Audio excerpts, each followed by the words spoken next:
Eh, y bueno, nosotros ya hemos visto por ahí que para poder aplicar esto del concepto de momentos de inercia, tendríamos que hacer uso del teorema de los ejes paralelos. Teorema de los ejes paralelos. Y prácticamente lo que nos dice el teorema de los ejes paralelos es, si tú quieres encontrar el momento de inercia de esta figura compuesta, primero que nada tienes que encontrar su centroide de toda la figura. Y después, ya que tengas su centroide, pues la vas a dividir en figuras un poco más sencillas. Mira, o de hecho, inclusive para calcular el centroide, requerimos ya de figuras más simples, más sencillas. Mira, yo creo que aquí podríamos encontrar una de ellas, aquí podríamos encontrar otra de ellas, y tal vez acá otra de ellas. Ahí tendremos 4 figuras. Mm,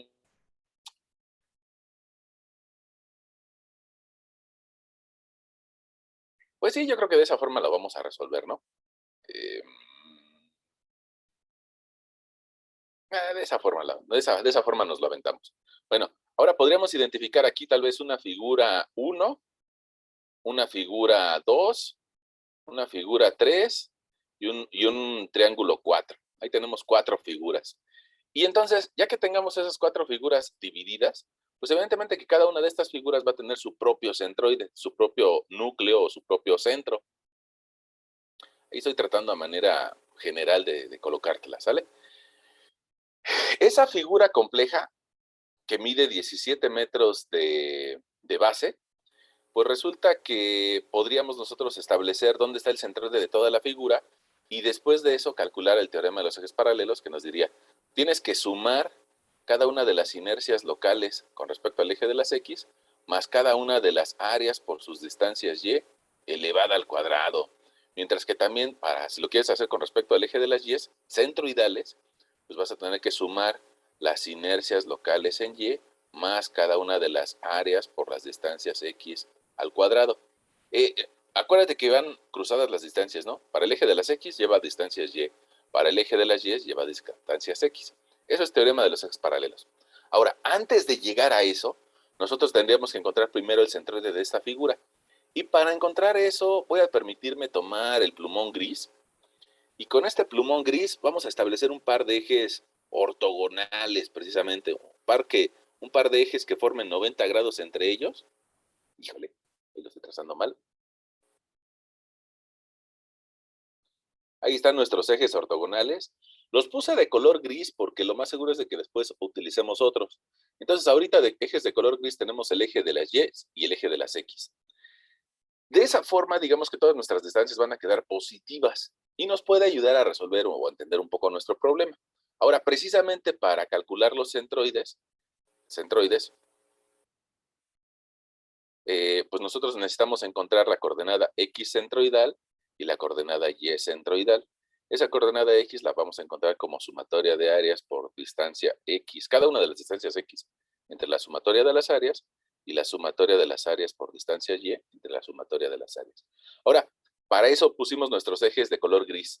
Primero encontramos el centroide y luego encontramos los momentos de inercia. Entonces, bajo ese orden de ideas, pues vamos a pedirle aquí a nuestro amigo Word que inserte una tablita, ¿no? Queremos una tablita y en esa tablita queremos establecer 4 figuras o 4 áreas. Híjole, le está poniendo en un lugar donde no quiero. Ahí, ahora sí, ahora sí. Quiero insertar una tabla de 4 renglones, porque son 4 áreas, más una suma, más 2 cabeceros, y que incluya al cuerpo, al área, a la distancia X, a la distancia Y, a la multiplicación de área por la distancia X, y, y le podríamos agregar 2 columnas más. Aunque no las ocupemos en esta ocasión, esas 2 columnas me van a ayudar. Bueno, ahí está nuestra tablita. Le vamos a pedir al señor Word que queremos todos nuestros datos centrados y que las primeras 2 filas y la última fila la queremos que cambien de color y las queremos de colorcito azul porque nuestra área está también en color azul. Bueno, resulta que antes de calcular los momentos de inercia, nosotros vamos a calcular los centroides.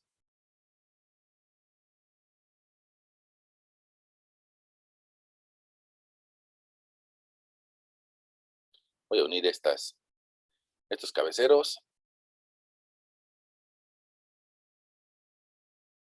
Y le voy a decir aquí a mi lector, mire, señor lector, primero vamos a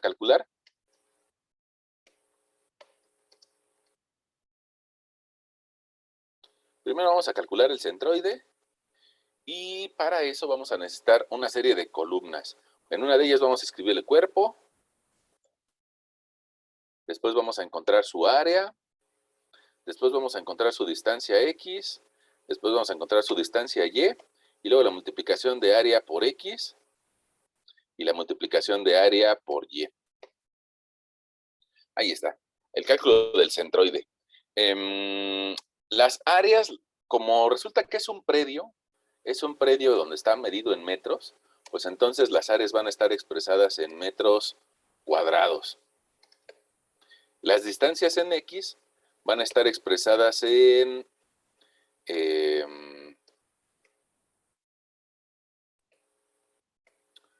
metros lineales o simplemente en metros a la primera potencia, ¿no? Las distancias en Y también. Y a la hora que multiplique las áreas por las distancias en X, resulta que nos van a quedar en metros al cubo.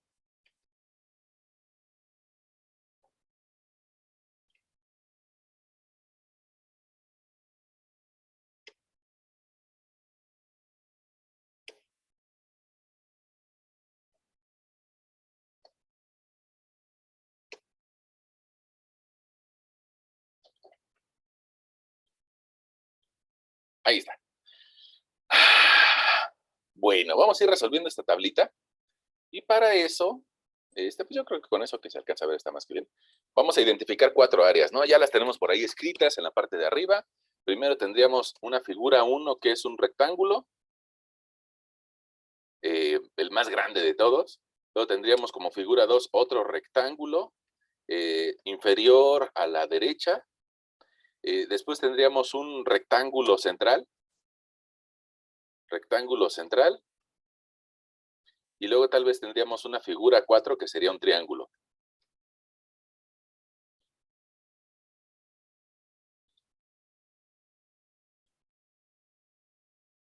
Creo que ahí nos podemos seguir o nos vamos entendiendo, ¿no? Ahora, cada una de esas áreas pues son sencillas de calcular, ¿no? En realidad son figuras geométricas que nos enseñaron en la primaria, entonces pues, no debemos de tener ningún problema con eso. Fíjate que el área 1 tiene de base 8 metros, 8 metros de base por una altura de 17 metros, pues vamos a tener un área de 8 por 17 de 136 metros cuadrados. El rectángulo 2 resulta que tiene una base de 11 metros por una altura de 10 metros. Entonces vamos a tener un área de 110 metros cuadrados. El rectángulo central va a tener una elevación de 2 metros. Creo que por si alguien no lo tenía tan visto, resulta que aquí hay 2 metros. 2 más 10, ¿no? Ahí está. Entonces el rectángulo 3 tiene 2 metros de alto por una base de 9. Es decir, vamos a tener 18 metros cuadrados. Y el triángulo va a tener de base 9 por 15 de alto entre 2. Y resulta que a mí me da un área de 67.50 metros cuadrados. Resulta que si nosotros queremos calcular nuestras coordenadas de X centroidal y de Y centroidal, vamos a requerir la sumatoria de las áreas. Entonces de una vez lo sumamos.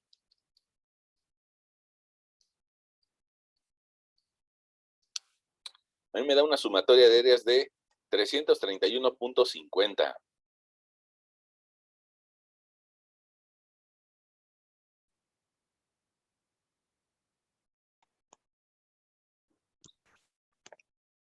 ¿Sí estamos? Sí, profe. Ok.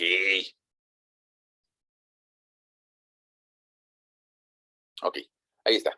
Ahora, vámonos a las distancias con referencia a esos ejes X y Y que nosotros colocamos, de color gris. Es más, bueno, sí, vamos a dejarlo así.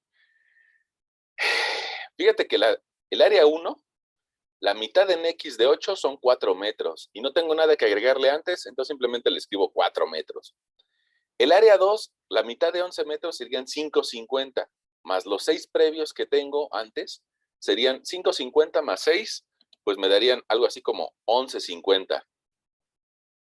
El área 3, la mitad de su área, de la mitad de su longitud o de su desarrollo en X, sería la mitad de 9, es decir, 4.5, más 8 previos serían 12.50. La figura 4 sería a 1/3 de 9 metros. 1/3 de 9 serían 3, más 8, 11.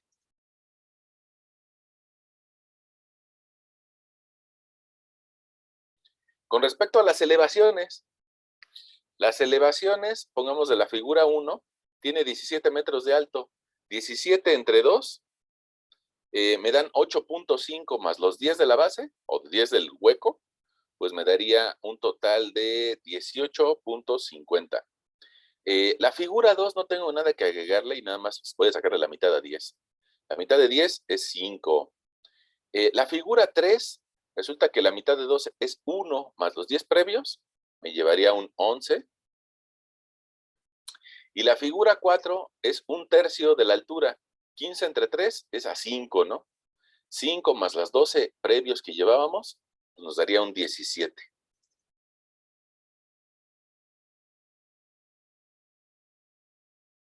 Esa es la parte difícil de calcular centroides. Esa es la parte difícil donde tenemos que poner, pues, atención. Si alguien tuviera hasta ahí, pues, alguna duda, sería bueno que nos lo dijera, ¿no? Si dijera, no, es que a mí no me sale ese valor, ¿cómo lo calculó usted? Pues lo tratamos de aclarar.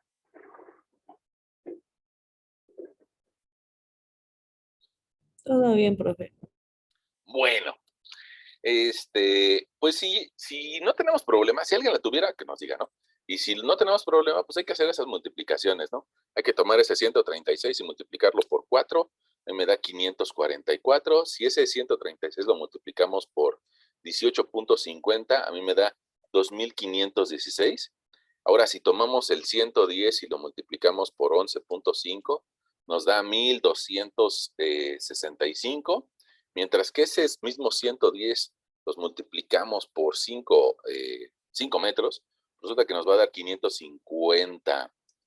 La siguiente área, que es de 18, si la multiplicamos por 12.50, obtenemos un 225, mientras que esos mismos 18, si los multiplicamos por 11, vamos a obtener un 198. El último área, o el del triángulo, 67.5, si lo multiplicamos por 11, nos va a dar un valor de 742.50, mientras que si lo multiplicamos por 17, nos va a dar de 1147.50. Para calcular los centroides requerimos la suma de esas dos tablitas, entonces pues hay que determinarlas, ¿no?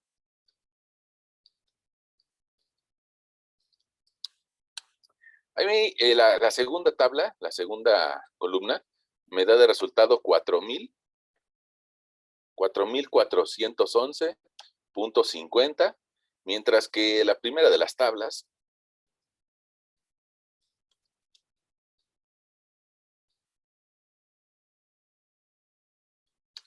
nos da 2,776.50. Ahí están esos valores, ¿no? Ahora, si nosotros queremos simplemente aplicar nuestra fórmula, pues vamos a tomar nuestro plumón para escribir aquí que la distancia x centroidal sería dividir esos 2,776.5 entre la sumatoria de las áreas, entre 331.50. Y eso nos arroja una cantidad de 8.376. Mientras que en el eje de las Y's, habría que dividir 4,411.5 entre 331.50, y eso nos da como resultado un 13.31. Mira, como estamos manejando metros, yo creo que este último resultado lo voy a corregir tantito. Vamos a manejarlo como un 8.38 metros. Ahí está nuestro centroide. Ahora, ese centroide, híjole, perdón, ahí salió un poquito de publicidad de Microsoft, que quiere que a fuerzas leamos sus noticias. Bueno, ese centroide nosotros lo podríamos ubicar en nuestra figura. Va a estar a 8.38. 8.38 significa que apenas y pasando este valor, ¿no? Un poquito después. Un poquito después, ahí voy dibujando mi eje de las X.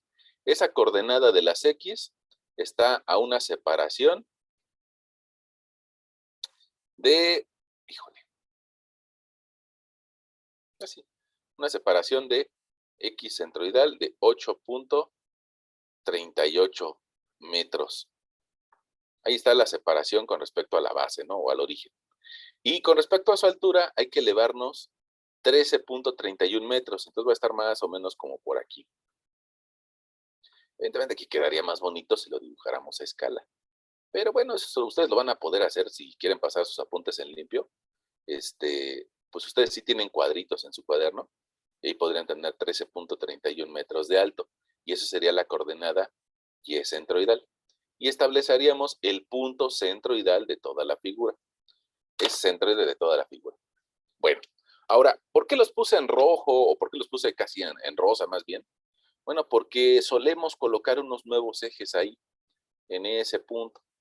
Y ahora tendríamos un eje Y, que si quieres le podemos llamar Y', y también un nuevo eje X, que si quieres le podemos llamar eje X'. Nada más es para diferenciarlos de los ejes grises, ¿no? Esos ejes grises nosotros los pusimos en la base porque ahí los quisimos poner, pero en realidad no hay nadie que nos obligue a ponerlos ahí. Los pudimos haber puesto en otro lugar y debemos de llegar al mismo centroide. Entonces, precisamente por eso no son tan importantes y por eso los dibujé de color gris. En cambio, los que pusimos de color rosa, esos son más importantes, porque son las coordenadas del centroide y a partir de ahí podemos establecer unos nuevos ejes. Ahora bien, hasta el cálculo del centroide vamos bien. Sí, profe, todo bien. Sí. Ok, pues si vamos bien, pues entonces podemos tomar esta tablita y ahora sí buscar calcular el momento de inercia. Para eso pues puedo hacer otra tablita. Pero ahora no voy a calcular el centroide, sino que voy a calcular momentos de inercia ortogonales. ¿Qué significa ortogonales? Pues que voy a calcular el IXX y también voy a calcular el IYY. Los dos que conocemos en los ejes pues, más sencillos, ¿no? Los ejes ortogonales. Nada más que, pues, si bien es cierto que ya le cambié el título a mi tabla, pues todavía no he hecho nada, ¿no?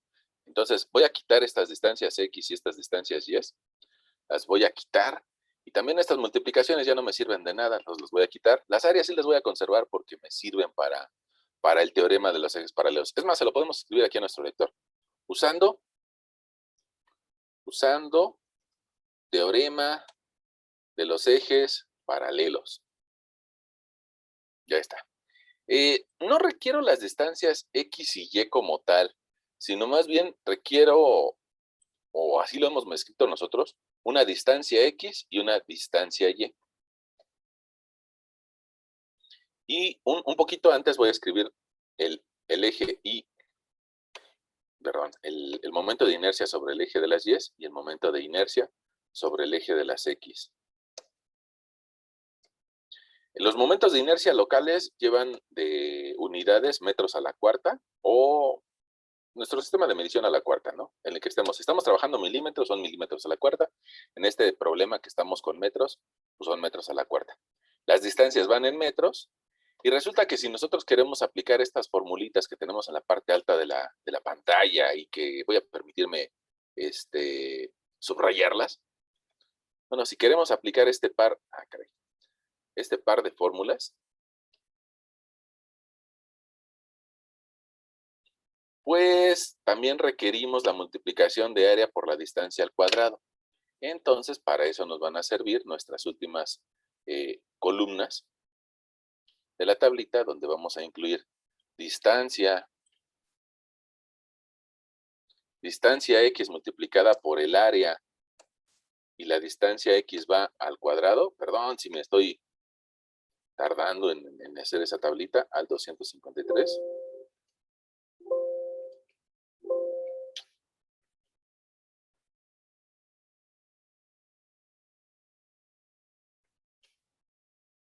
Ah, caray, no me deja. Espérame, déme un segundito, me estoy peleando aquí con el equipo. Ah, ya sé por qué. Ya entendí. Es que sin querer activé el bloque numérico, o de más bien desactivé el bloque numérico y por eso no me dejaba escribir.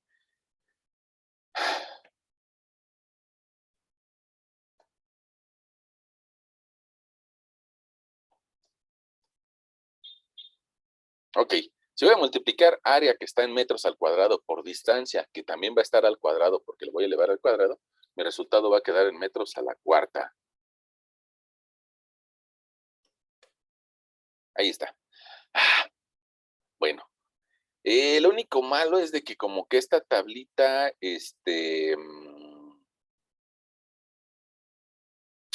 aparece como que muy pequeñita, ¿no? Voy a tratar de eliminar los comandos para tener un poquito de más área y darle un poquito de zoom. Y creo que ya con eso podríamos alcanzar a ver. Bueno, ahora, esta tablita que nos va a permitir calcular los momentos de inercia ortogonales, lo primero que nos dice es, ¿sabes qué? Quiero que calcules las inercias locales. ¿Cómo le vamos a hacer para encontrar las inercias locales? Ah, pues mira, pues resulta que tú recordarás, espero que lo recuerdes, que para un área rectangular que intenta girar con respecto a un eje horizontal o un eje de las X, yo puedo calcular su momento de inercia local como BH cúbica entre 12.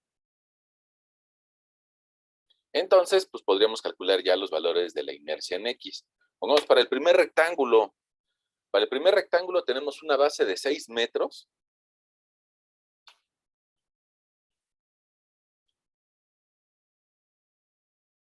Una base de 6 metros por una... No es cierto, no es una base de 6 metros, es una base de 8, ¿no? Por una altura de 17. Ok, bueno, eso me da un área de 136. Pero si yo quisiera aplicar la fórmula de base por altura al cubo entre 12, pues entonces tendría que multiplicar una base de 8 por 17 elevado al cubo entre 12. Y a mí ese momento de inercia local me da de 3,275.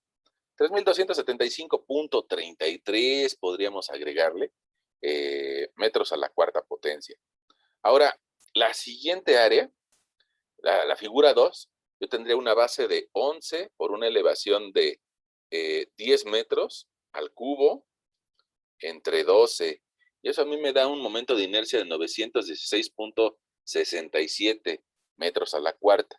La figura 3, que es un rectángulo en la parte central, tendríamos que multiplicar 9 por 2 al cubo entre 12. Y eso nos da 6.00. Y el triángulo, fíjate que utiliza una fórmula un poquito distinta. Te lo voy a poner aquí en la parte de arriba a la derecha. Resulta que si tú tienes un triángulo y sabes las coordenadas de su centroide, pues entonces su momento de inercia para ese triángulo va a ser BH cúbica entre 36. Se parece la fórmula, pero este es entre 36. Y en este caso nosotros tendríamos una base de 9 metros por una altura de 15 al cubo entre 36. Ahí me da de 843.75. Esas serían las inercias con respecto a un eje horizontal. Pero no es lo único que existe, sino que también hay un eje vertical, ¿no? Un eje de las Y. Y entonces, si queremos calcular la inercia con respecto al eje de las Y, sería base al cubo por H entre 12. Entonces, ahora el término que va al cubo es la base. En el caso de la primera figura, el término al cubo serían 8 metros. 8 al cubo por una elevación de 17 entre 12, ahí me da un 725.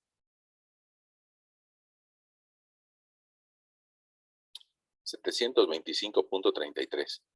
Para la segunda figura, el término que va al cubo es un 11. 11 al cubo por 10 metros entre 12, resulta que a mí me da un 1109.17. La tercera figura, el término que va al cubo es un 9. 9 al cubo por una altura de 2 metros entre 12. Eso a mí me dio 121.5.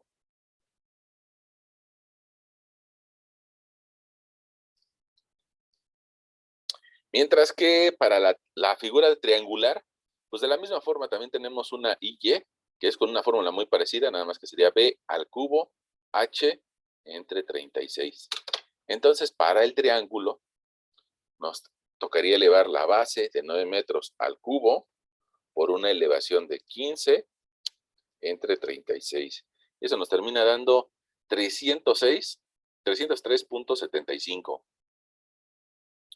Bueno, ahorita hacemos la suma, no te preocupes. Ahorita vamos a dejarlo hasta ahí o si ustedes quieren de una vez hacemos la suma.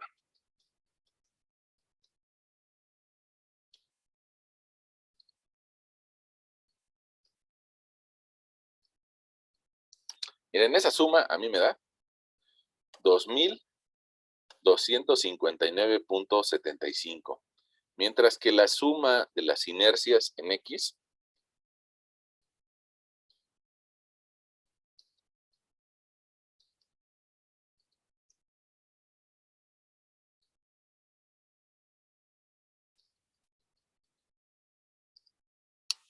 ahí me da de 5.041.75. Bueno, ahora, esos valores pues por sí solos no significan nada. Si queremos aplicar el teorema de los ejes paralelos, necesitamos encontrar las distancias que hay entre el centroide de toda la figura y el centro de cada uno de los puntitos que tenemos marcados en azul. Entonces, mira, pongamos, si yo quisiera encontrar la distancia que hay en X, entre el centroide de toda la figura y el centro de la primera figura, pues yo lo que tendría que hacer sería restar 8.38, que sería la distancia centroidal en X, 8.38, menos las coordenadas del punto 1 o de la figura 1 en X, que es un 4. Entonces, si a 8.38 yo le resto 4, resulta que voy a llegar a una distancia X de 4.38. Es decir, esa distancia es lo que hay entre la primera figura y mi eje vertical. 4.38. Ahí está. Ahora, para la segunda figura, pues ahora tendría que encontrar esta distancia. Lo bueno es de que nosotros ya tenemos la coordenada del punto, que son 11.50. Si a 11.50 le resto la coordenada X centroidal de 8.38, voy a llegar a una distancia que mide 3.12.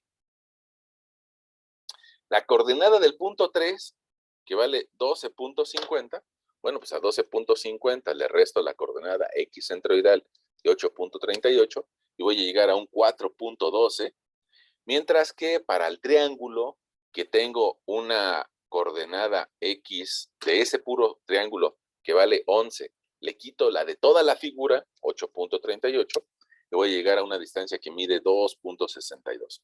Ahora, unos de esos puntos tengo que avanzar de forma positiva sobre el sentido de las X y algunos de esos puntos tengo que retroceder con respecto al centroide. Te darás cuenta que 3 de esos puntos, el 2, el 3 y el 4, quedan a la derecha del centroide general de la figura, de la pieza. Y solamente en uno tengo que irme hacia atrás. Bueno, en el que me tengo que ir hacia atrás, voy a poner un signo negativo. Ese signo negativo, ¿qué me indica? Pues que esa distancia la recorro hacia atrás. Ahora vamos a hacer exactamente lo mismo sobre el eje de las Y. De altura de centroidal de Y, de toda la figura, es 13.31. Pero resulta que tengo dos coordenadas que están por arriba. La figura 1 y la 4 me van a arrojar coordenadas positivas, la 1 y la 4. Mientras que la 2 y la 3 me van a arrojar resultados negativos en esa diferencia. Mira, inclusive nos podría ayudar también para la anterior, ponerle su signo, ¿no? Ahí está. Bueno, ahora, para la figura 1, ¿qué altura tiene su centroide particular o local? Pues tiene 18.50. Si a 18.50 le resto 13.31, que es la coordenada del centro de toda la figura, pues resulta que voy a llegar a un valor de 5.19 y tendría que ir hacia arriba para encontrar el centro de la figura 1. También para el centro de la figura 4, mira, la figura 4 tiene de coordenada 17 en Y. 17 menos 13.31, que es la coordenada centroidal de toda la figura, bueno, voy a llegar a un valor positivo de 3.69. En cambio, fíjate que para la figura 2 que tiene de coordenada 5 metros, bueno, pues habría que restar 13.31 menos 5 y yo descendería, por eso le voy a poner un signo negativo, descendería 8.31 unidades, mientras que para la figura 3 voy a descender menos, porque tiene una coordenada de 11. 11 menos, menos 13.31 nos daría una distancia de 2.31.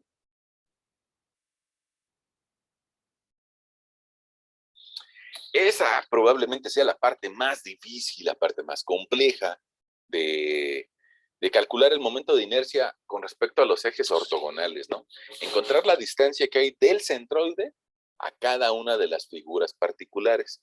Creo que pues, también por eso tienes una tarea que resolver, así que también te pide primero calcular el centroide y luego calcular el momento de inercia de toda la figura. Creo que es una viga T. Y bueno, pues hay que hacer un procedimiento similar, ¿no? En esa viga T, pues creo que son menos áreas, pero pues es un procedimiento bastante similar al que estamos haciendo. No sé si hasta ese momento tenemos alguna duda. Todo bien, profe. Bueno,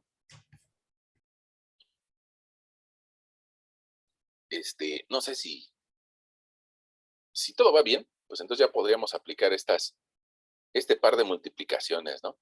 Pues tomamos nuestra calculadora, yo creo que todavía la podemos hacer con la calculadora.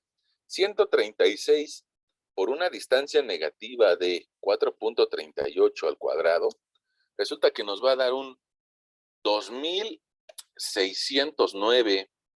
2609, alguien dirá 0.08. Yo creo que podríamos dejarlo sin los decimales. Ya tenemos 4 cifras significativas ahí. Vamos a dejarlo así sin decimales. Ahora, si multiplico estos 136, pero no por 4.38, sino que lo hago por una distancia en Y de 5.19 elevado al cuadrado, bueno, pues nuestro resultado va a ser 3.663. Igual ya quedamos sin decimales, ¿no? Ahora, si tomamos un área de 110 por 3.12 al cuadrado, resulta que vamos a tener un 1071, para escribirlo sin decimales. Y si tomamos ese 110 y lo multiplicamos por 8.31 negativo al cuadrado, resulta que nos va a dar un 7.596 metros a la cuarta potencia. Hacemos lo propio con esa área de 18.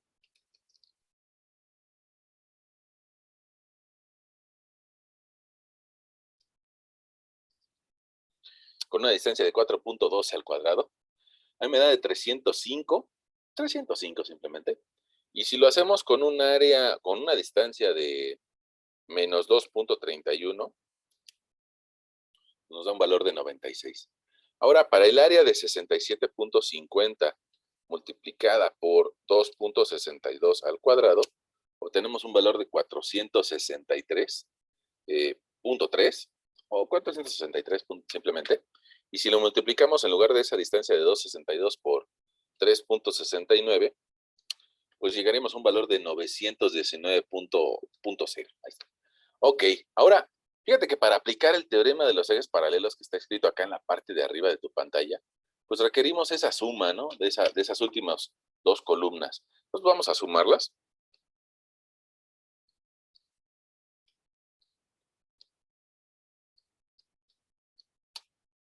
A mí me da de resultado, esperemos que a todos nos dé lo mismo, un 12.274.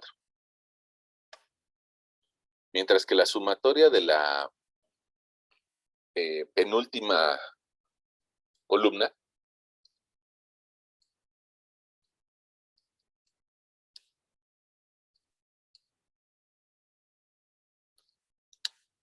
me da de 4,448. Ok, ya podemos utilizar el teorema de los ejes paralelos y ya podríamos calcular ese par de valores, ¿no? Fíjate, lo voy a escribir aquí abajito. Voy a, con toda la intención de que no se vea la fórmula ahí arriba, voy a volver a escribirla. El teorema de los ejes paralelos nos diría, suma las inercias locales en X más cada una de tus áreas por la distancia Y elevada al cuadrado. Lo cual significa tienes que sumar esta columna más esta columna. Y nos daría la inercia sobre el eje de las X igual a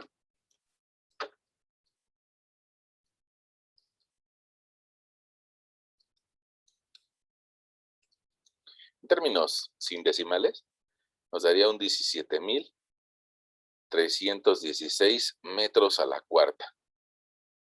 Y en cambio, fíjate, déjame cambiar de plumón. En cambio, si nosotros quisiéramos calcular el momento de inercia con respecto a un eje Y, nos diría el teorema de los ejes paralelos. Suma las inercias con respecto a ese eje Y locales, más cada una de las áreas por las distancias X elevadas al cuadrado. Y eso terminaría dándonos la suma de esta columna más esta columna.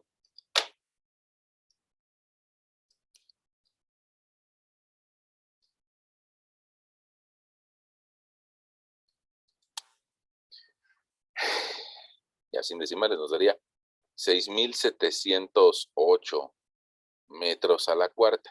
Ahora, yo creo que vale la pena analizar esos resultados. ¿Qué significa? ¿Qué significan esos resultados? Bueno, significa que tiene más rigidez para girar en torno al eje de las X. Mira, voy a permitirme tomar la figura inicial. Vamos a ver si la puedo tomar. No, ahí no me dejo.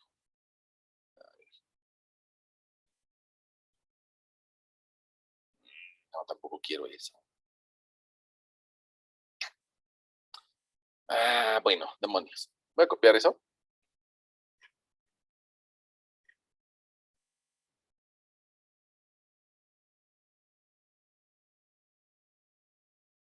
A ver si aquí pudiera volver a dibujar la figura. Vamos a ver si se puede, no sé si se puede.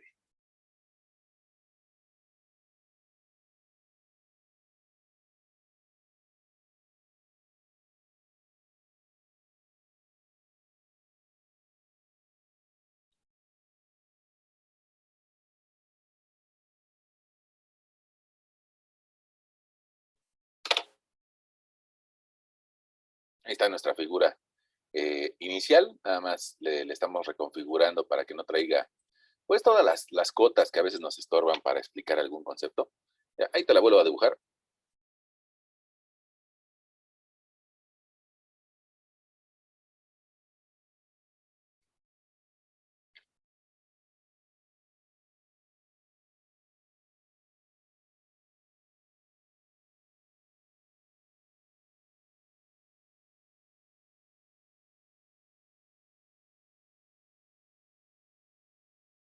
Ahí está nuestra figura. Perdón si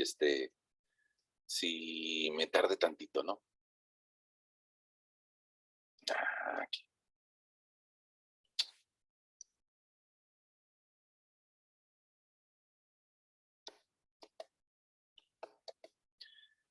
Ustedes disculpen que, ya ven que esto es un procesador de textos que se llama Word y que pues precisamente está hecho para textos, no para imágenes, ¿no? Y bueno, pues tal vez yo le estoy sacando demasiado jugo al tratar de explicar con este procesador. Bueno, fíjense, ¿qué nos está diciendo ese par de valores que encontramos acá arriba? Yo creo que son tan importantes que los voy a volver a copiar y los voy a colocar en la parte de abajo. Si me deja la herramienta.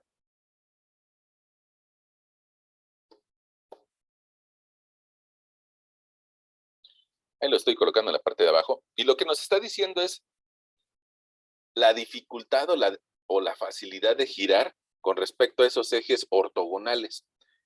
Mira, resulta que nosotros encontramos que esa pieza tenía un centroide, pues tal vez, déjame ver dónde nos quedó el centroide. Nos quedó, ok, ya lo ubiqué. Nos quedó aquí más o menos.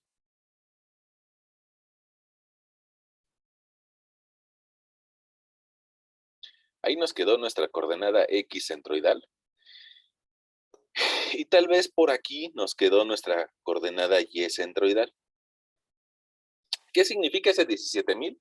Es la dificultad que tiene esa sección para girar en torno al eje de las X.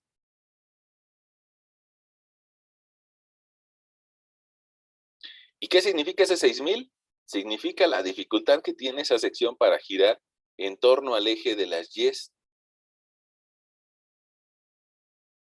Ahora tú me vas a decir, ah, caray, ¿qué no se supone que era un predio? ¿Que era un lote? ¿Que era el lote del abuelo? Inclusive empezamos a decirlo así al inicio. Bueno, sí, pues es que también puede girar. A ver. Probablemente, si yo te digo que un predio gira, pues evidentemente que tú me vas a decir, ay, profesor, ya como que se le botó la canica. No, mire, vamos a imaginarnos esto. Vamos a imaginarnos primero un predio como los sencillos, ¿no? Los que nos dan en nuestras materias de arquitectura. Un predio rectangular. Bueno, ese predio rectangular, si nos lo imaginamos que se construye en un cierto número de niveles encima de él, mira, ahí estamos imaginándonos esa pieza tridimensional. Bueno, pues también va a tener una serie de ejes X y Y. Es más, vamos a ponerle un cierto volumen aquí. Y ahora, yo podría, en la base de la figura, en la base del terreno, podría establecer un eje de las X y un eje de las Y para esa figura, que te digo, tal vez nos la ponen en nuestra materia de arquitectura, ¿no? Como que así está el lote. Ah, bueno, ahí está mi eje de las X, mi eje de las Y, y probablemente hacia arriba alcanzaríamos a ver incluso un eje de las Z.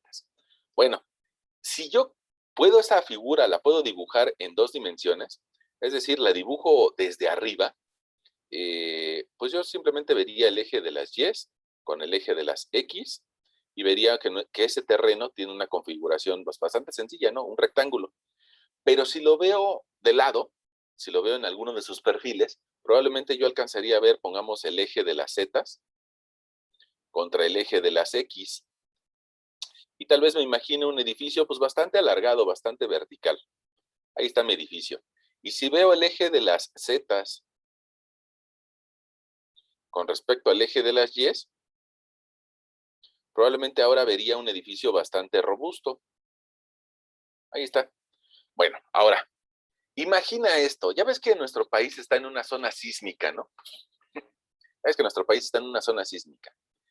Inclusive ya es que hay gente que dice que en septiembre tiembla más y cosas así. Eso es un disparate, no le creas, ¿eh? Tiembla igual en todos los meses. Bueno, vamos a suponer que llega un sismo en dirección o paralelo al eje de las X.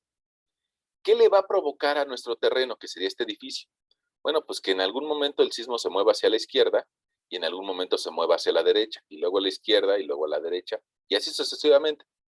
¿Eso qué consecuencia tiene sobre las edificaciones?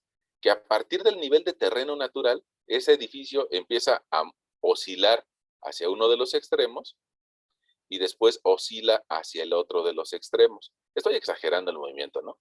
Pero digamos que genera un péndulo que se mueve en la parte alta. Un poco a la izquierda, un poco a la derecha, un poco a la izquierda, un poco a la derecha. En la base casi no se mueve, porque precisamente está amarrado de la base. Pero hacia arriba campanea, por decirlo de alguna forma, y se mueve a la izquierda y a la derecha. Ahora, eso es si nuestro sismo se presentara en la dirección oeste-este. Pero ¿qué pasaría si nuestro sismo se presentara en la dirección norte-sur?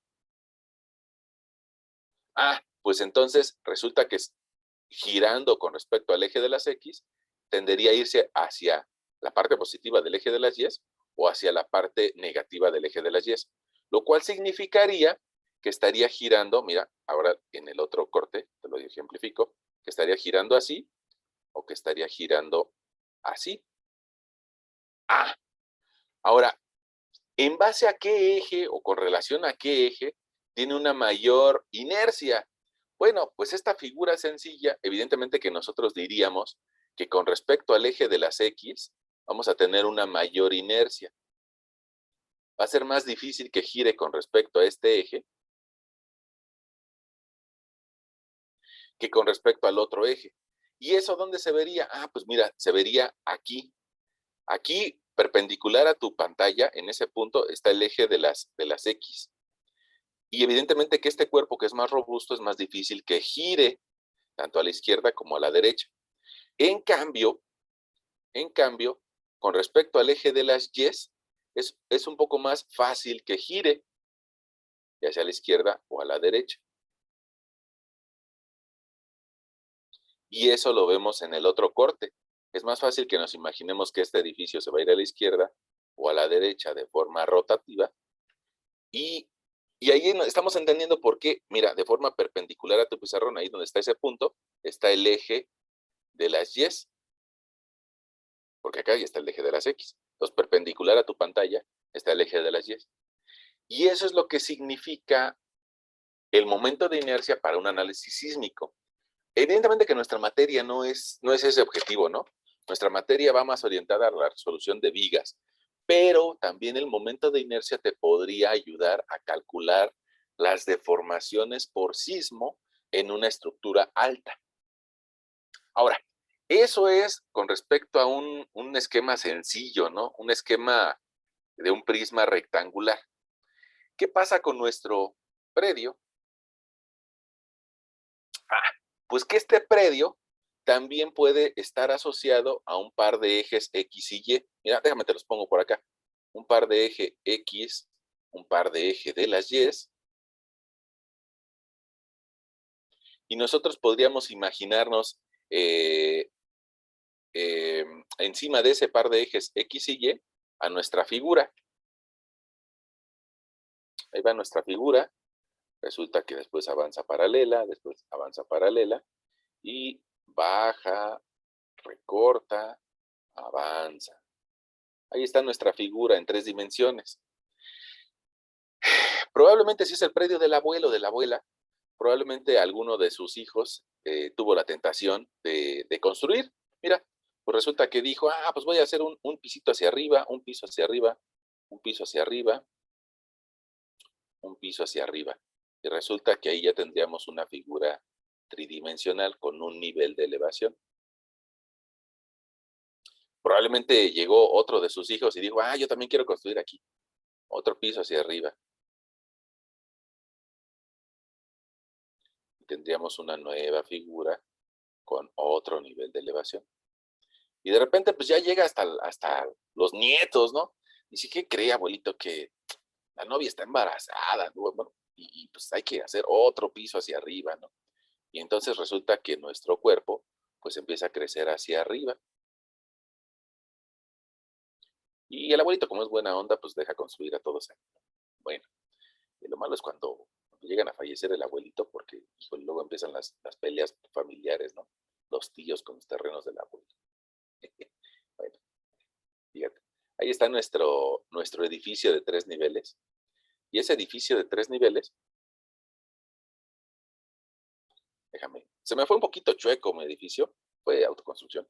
Se me fue un poquito chueco ese edificio, tal vez perdí la referencia en algún momento, pero vamos a ponerle unos colorcitos a ver si nos ayuda. Vamos a ponerle que la tapa sea de color azul, así como lo estamos viendo en la base, y vamos a colocarle unos ciertos colores en sus laterales.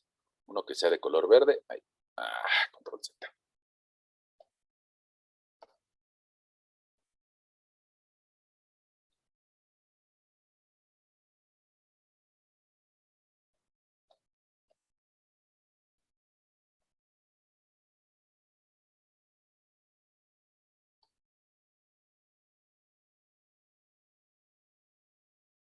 Bueno, ahí yo creo que ya nos lo podemos imaginar, ¿no? Ese terreno que fue creciendo hacia arriba. Y ahora resulta que, pues, en algún momento de la vida va a llegar un sismo, ¿no? Entonces, cuando llegue un sismo en la dirección oeste-este, resulta que nosotros podríamos evaluar la capacidad que tiene ese terreno de girar en torno a un eje y sería del orden, o sea, girar sobre el eje del norte-sur, sería con una magnitud de 6.708 metros a la cuarta, mientras que si un sismo llega en dirección norte-sur, pues entonces va a intentar girar con respecto a un eje de las X y va a intentar cabecear en la otra dirección. Bueno, probablemente alguien de ustedes me diga, ah, caray, profesor, pero ¿a poco podemos predecir de dónde llega un sismo? Y la realidad es de que no. Mira, si yo aquí en la parte de abajo te dibujo nuestro país, aunque sea de forma esquemática, ahí está nuestro país.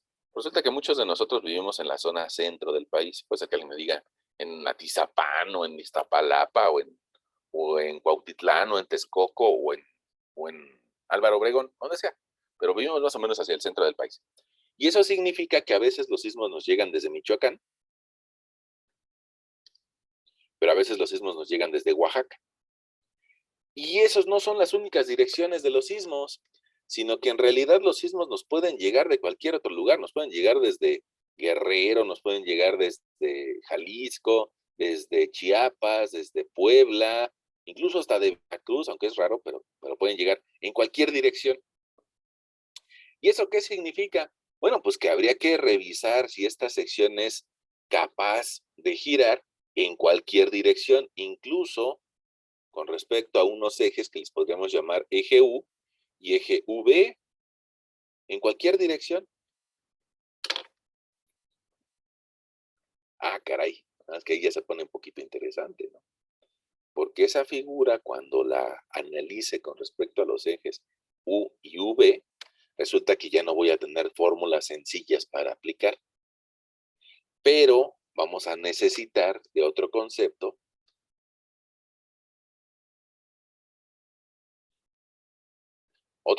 que se llama producto de inercia. Pero pregunta, no sé si nos dio los mismos valores en la tabla y si nos seguimos en el viaje de las posibilidades de hacer girar esa edificación con respecto a un eje X, Y y Z. Miren, ese viaje lo empezamos o lo quisimos llevar por medio de un prisma primero sencillo, y ese prisma sencillo pues lo hicimos girar con respecto a sus ejes más simples, ¿no? X, Y, Z. Pero pregunta, les decía, no sé si nos estamos entendiendo o ya empezó el profesor a hablar solo. Todo bien, profe.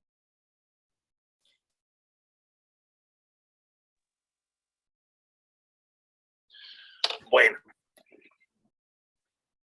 vamos a considerar que estamos todo bien, que nos estamos entendiendo.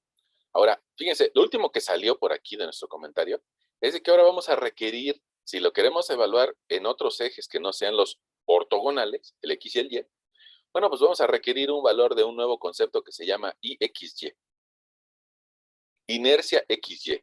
Puedes decir, tiene un nombre en específico, déjame te lo anoto por acá, y se va a llamar producto de inercia.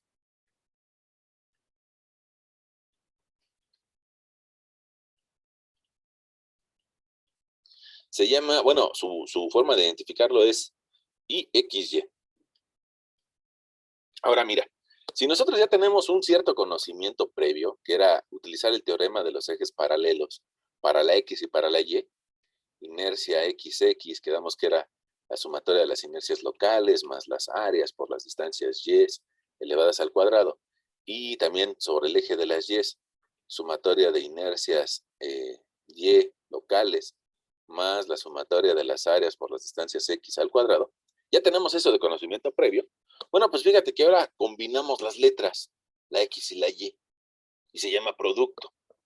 Ah, pues como que ya nos podemos imaginar más o menos cómo va a ser la fórmula, ¿no? Sumatoria de XY locales, sumatoria de los productos de inercia locales, más la sumatoria de las áreas, en este caso por X y por distancia X y por distancia Y.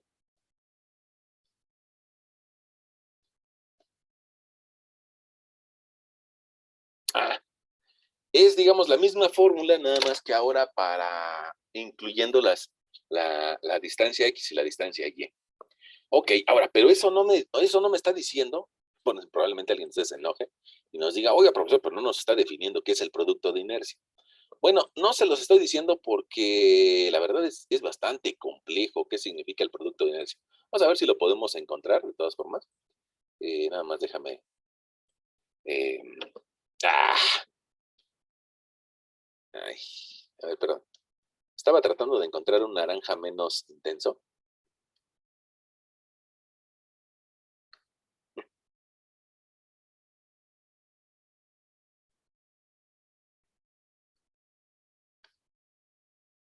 Pero no me hizo caso. Pues como no me hizo caso, pues ni modo voy a utilizar ese naranja. No, no me hizo caso.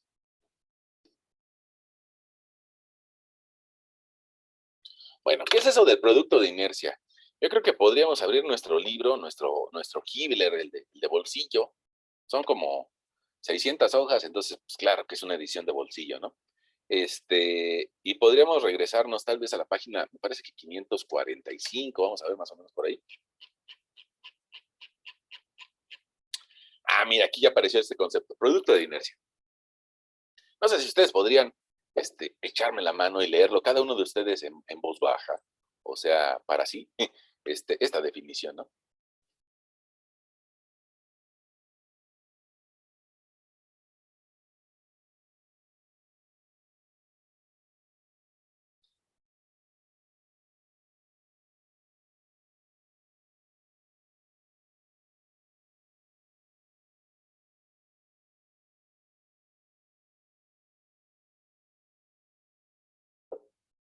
Ok, miren, ¿qué nos está diciendo ahí? Pues realmente no nos está definiendo nada, no nos dice la definición, pero nos está diciendo que nos van a mostrar un procedimiento para calcular el producto de inercia y que este proceso sirve mucho para calcular la inercia máxima y mínima de una figura. Bueno, eh, evidentemente que como cualquier buen libro técnico nos lo plantea a partir de una serie de integrales. Mira, por aquí hace algunas integrales con respecto al área y termina por darnos una fórmula muy parecida a la que yo te mostraba, ¿no? Sin embargo, pues no nos dijo claro, no nos dejó claro qué significaba la inercia. Vamos a preguntarle a Google, que usualmente sabe todo. Señor, díganos, ¿qué es el producto de inercia? Bueno, si nos metemos a la definición de producto de inercia, aquí que dice, ¿qué es el producto de inercia? IXY se obtiene como la distancia al eje por la distancia Y de distintos puntos del sondeo. Mira, proporciona una indicación de la simetría de la sección. Eso es lo más importante, ¿no? Una indicación de la simetría de la sección. Es decir, que no todas las secciones son simétricas y hay algunas que parecen ser simétricas y no lo son tanto. Mira, déjame, te lo ejemplifico con un dibujito. Saben que nosotros los ingenieros solemos hacer dibujitos para entendernos. Mira, te voy a dibujar por acá un rectángulo y resulta que un rectángulo, pongamos, si nosotros lo dividimos con respecto a su centroide, pues podríamos encontrar que el área de la izquierda es prácticamente, no sé por qué la borra, híjole, no sé por qué. Ahora vamos a decirle que lo guarde, tal vez sea, tal vez sea parte del virus o no sé por qué razón lo está borrando. Vamos a ver.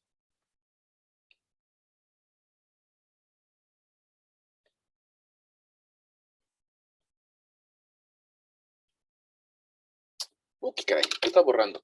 Bueno, vamos a pedirle que lo cierre, tal vez ya saturamos la memoria de nuestro ordenador. Volverle a abrir. Mientras te lo platico.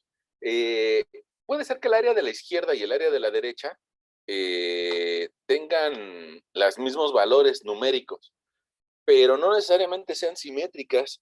Ya vamos a ver si podemos llegar a donde estábamos y a ver si ahora sí nos hace caso.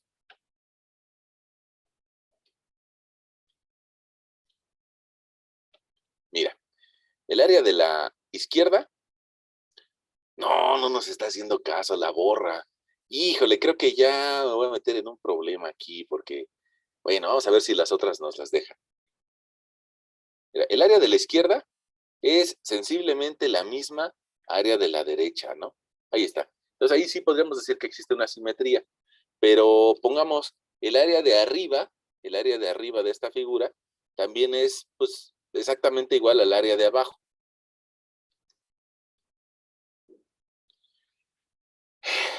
pero resulta que el área de arriba y a la derecha es exactamente igual que el área de abajo y de la izquierda. Y de la misma forma, el área de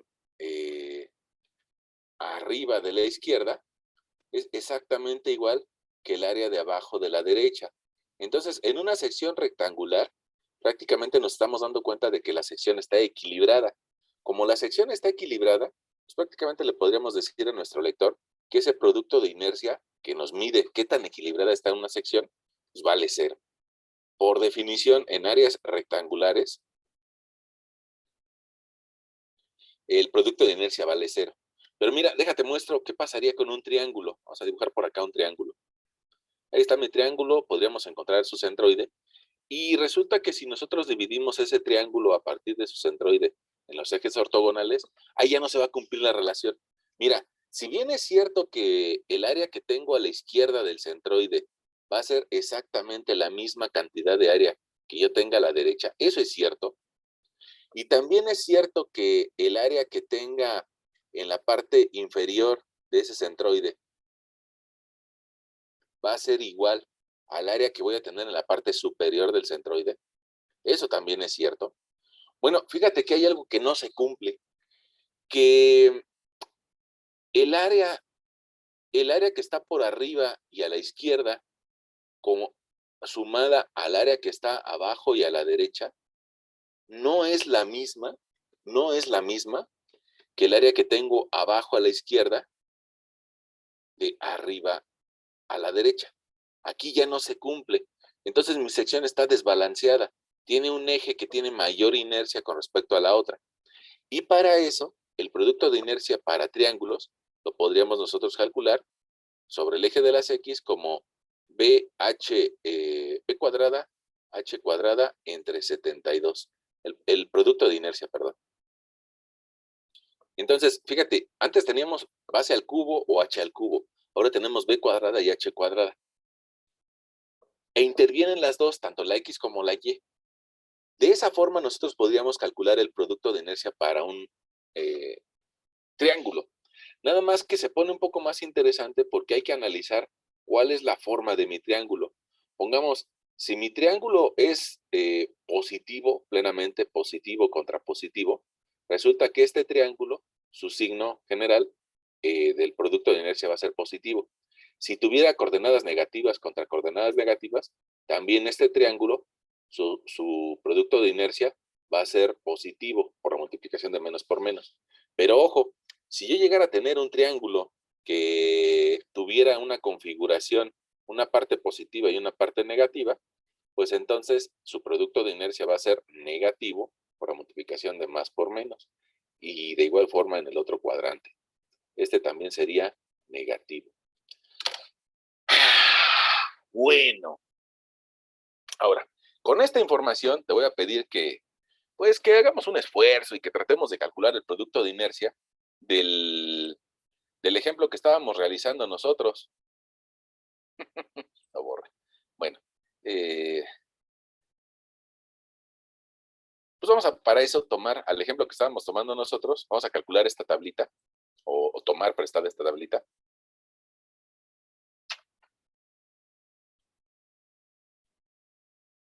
Tomar prestada esta tablita, la voy a copiar y la voy a pegar hasta el final, donde estábamos viendo nosotros lo del producto de inercia.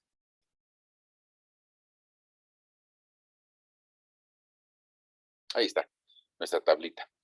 Fíjate que para calcular el producto de inercia, nos van a servir mucho estas distancias X y distancias en Y, pero ya no requerimos los valores de las inercias locales. Ahora lo que requerimos es el producto de inercia local, es decir, la distancia XY. También va a estar expresado en unidades a la cuarta, entonces eso lo dejamos. Las distancias X y las distancias Y las dejamos, pero ya no requerimos estas dos tablitas, simplemente requerimos una que incluya área, área por una distancia X y también por una distancia Y.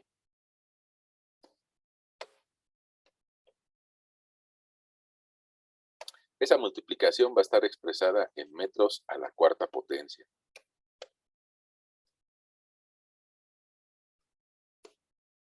Ahí está. Bueno, ahora, fíjate que está sencillo, perdón, yo digo, ¿no?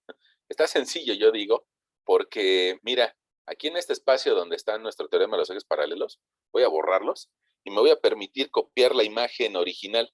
Vamos a ver si la puedo copiar, yo creo que sí. Voy a subir, ahí está, ya subí. Voy a darle una captura de pantalla y la voy a pegar ahí en ese espacio.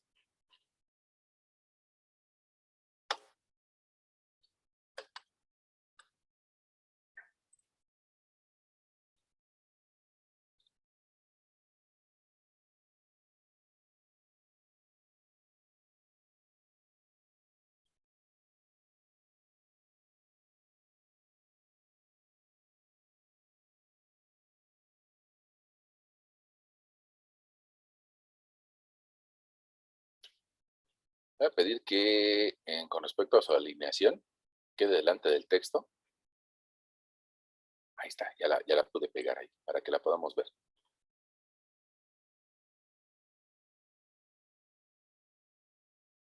Ay, mira, alcanzamos a ver esto. Ya no vamos a calcular los momentos de inercia, vamos a calcular el producto de inercia. Producto de inercia. Es decir, la inercia...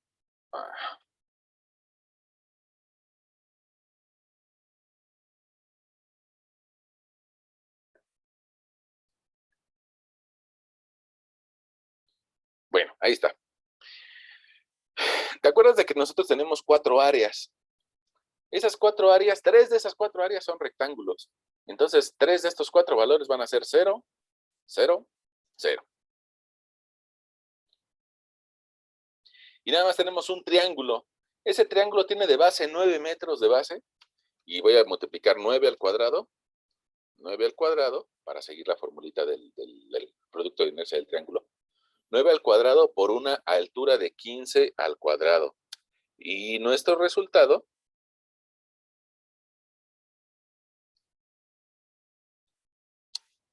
lo vamos a dividir entre 72. Y resulta que vamos a obtener un producto de inercia de ese triángulo de 253.12. Resulta que su forma está positiva, ¿no? Quedaría dentro del primer cuadrante, entonces es positiva, entonces signo positivo. Nos diría la expresión para calcular el producto de inercia, necesitamos la suma. Ah, pues no tengo nada que sumar, entonces simplemente me va a dar 253.12. Ok, y ahora necesitamos hacer las multiplicaciones de cada una de esas áreas por la distancia X y por la distancia Y.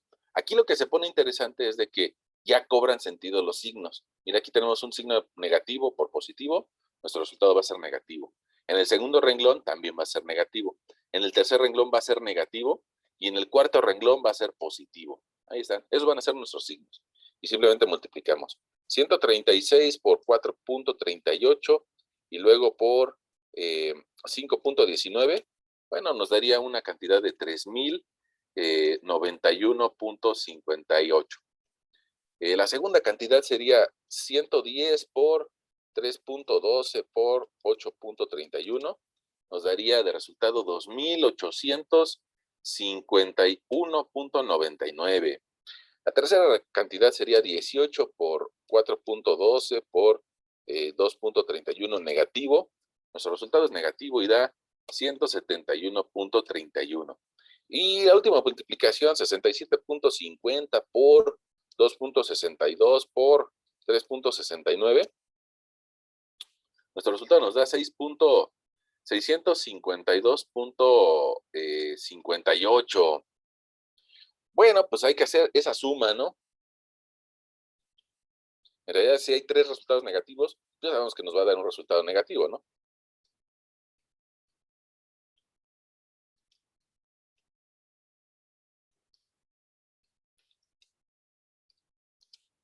Ahí me da, no sé si ustedes dicen lo mismo, de 5.462.30. Y si queremos calcular el producto de inercia de esta figura, el producto de inercia de esa figura, pues habría que sumar. Fíjate, te lo escribo por acá abajo para que nos quede grabado. El producto de inercia IXY sería la sumatoria de los productos de inercia locales más cada una de las áreas por la distancia X y por la distancia Y. Entonces, pues hay que sumar estas dos columnas. Nos llevaría a un resultado IXY igual de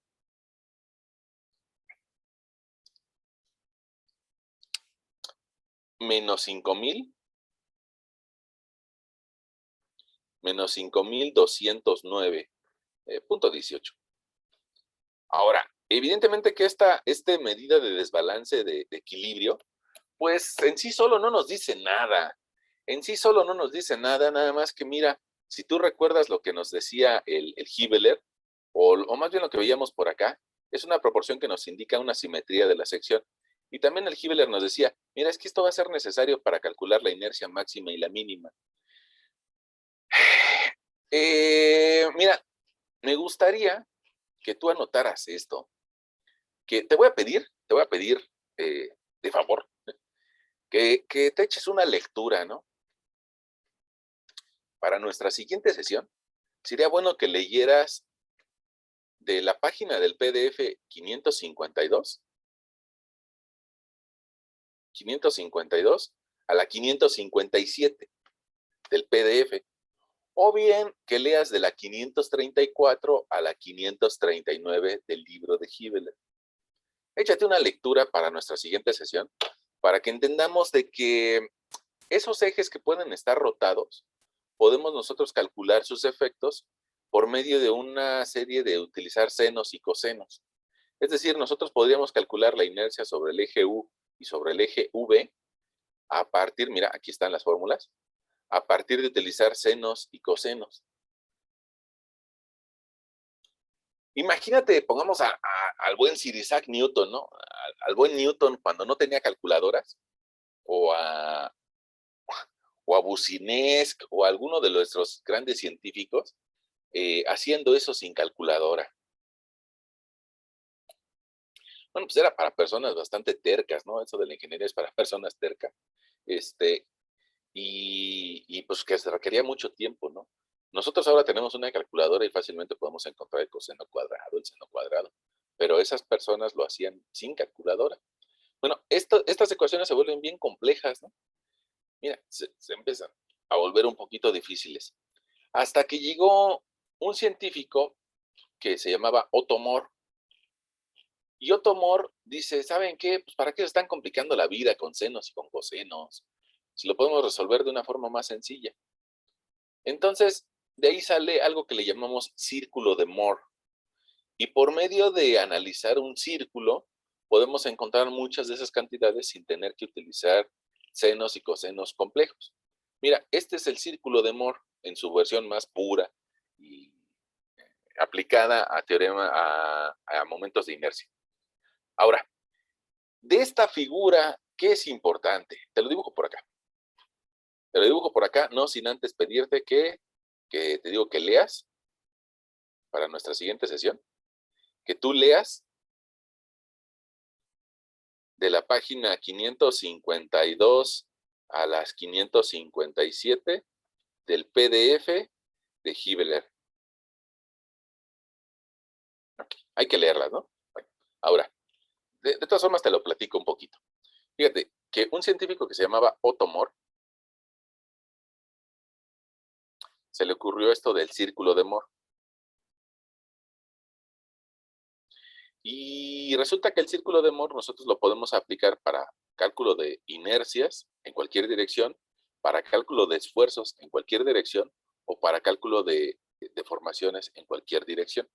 Bueno, ahora, ¿qué nos diría Otto Moore? Ah, pues mira, si tú ya tienes las coordenadas o ya tienes los valores de la inercia en X, de la inercia en Y y del producto de inercia, pues entonces dibuja un círculo. Mira, una de las coordenadas de ese círculo va a tener como coordenadas inercia en X, producto de inercia. Y otra de las coordenadas del círculo va a tener como coordenadas inercia Y, menos producto de inercia. Y además de esos puntos, pues con esos dos más bien, con esos dos, podríamos nosotros encontrar el centro de nuestra circunferencia, que va a tener como producto de inercia cero, y a eso le podríamos llamar inercia media. Ahora, resulta que también a medida a manera de espejo del punto B, a la misma elevación del punto A, voy a obtener otro punto, y debajo del punto a la elevación del punto B, puedo obtener otro punto. Y también resulta que si nosotros medimos cualquiera de estas distancias entre esos puntos y el punto de inercia media, podríamos determinar el radio. Pues con ese radio lo podemos trazar sobre los ejes principales X y podríamos encontrar otro par de puntos, y también lo podríamos elevar hacia arriba y hacia abajo y tener otro par de puntos. Y mira, ya se nos dibujó, más o menos, creo yo, un círculo de Moore. Ahora voy a tratar de dibujártelo. Aunque me quede feo, no importa, lo importante es el concepto. Ahí está mi círculo de Moore. Tal vez me faltó que aquí bajara un poquito más. Ahí está mi círculo de Moore. Y a partir de los puntos A y B, donde nosotros teníamos reconocidos las inercias en X y las inercias en Y, podemos establecer el ángulo que se genera con respecto a un eje de las X. A este ángulo le vamos a llamar teta. Y tiene mucha aplicación para figuras, pongamos como tipo Z. Evidentemente que esta figura, pues sí va a tener un momento de inercia con respecto a un eje de las X, y también va a tener un momento de inercia con respecto a un eje de las Y, pero sus momentos principales de inercia van a estar ubicados con respecto a ejes inclinados, a un eje U y a un eje V. Y digamos que la distancia angular entre ese eje U y ese eje de las X lo podemos estimar como teta medios, como teta entre 2, el ángulo teta de acá.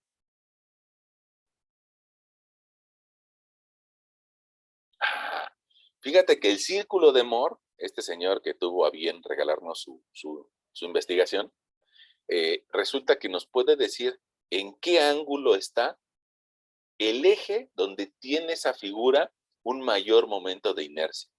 Y precisamente también nos permite estimar esos valores de inercia máxima y también de inercia mínima.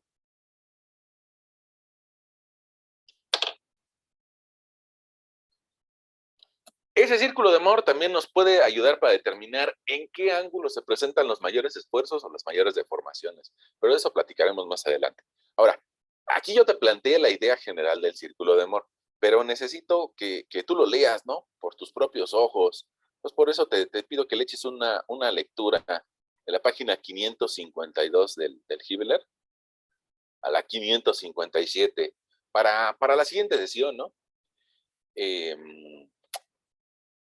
Bueno, yo creo que podemos parar por ahí nuestra sesión.